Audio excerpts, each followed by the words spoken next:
বন্ধুরা, আজ আমি একটা সম্পূর্ণ নতুন রেসিপি, নতুন নাস্তা তৈরি করব ময়দার। এখানে আমি কিছুটা উষ্ণ গরম দুধ আমি নিয়ে নিয়েছি, তাতে একটু অল্প নুন দিলাম, চিনি দিয়েছি, নিয়ে ভালো করে একটু চিনি নুনটা ভালো করে একটু ফেটে নেব, গুলে নেব। এবারে এতে আমি দু বাটি মতো ময়দা দিয়েছি, 1 চামচ ইস্ট দিয়ে দিয়েছি।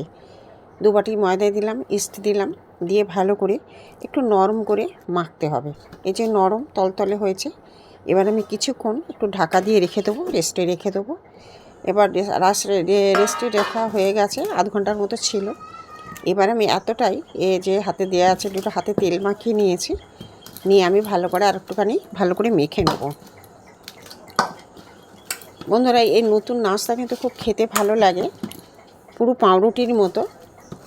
এবারে দেখুন, ওর থেকে আমি একটু বড় করে লেচি কেটে নেব, হাতের মধ্যেই নিয়ে নেব, নিয়ে একটু তেল মাখে হাতে জড়িয়ে যাচ্ছে, তেল মাখলে আর জড়াবে না।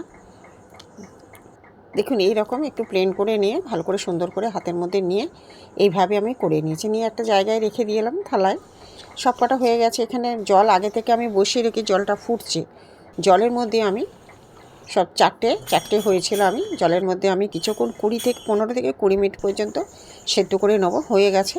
এবার আমি একটা জায়গায় তুলে নিয়েছি। এবার একটা ননস্টিক তাওয়াতে অল্প পরিমাণে একটু তেল দিয়েছি, দিয়ে এপিট ওপিট করে আমি লাল করে একটু ভেজে নেব।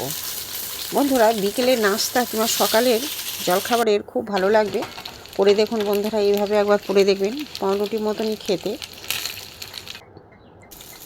হয়ে গেছে আমার নতুন নাস্তা।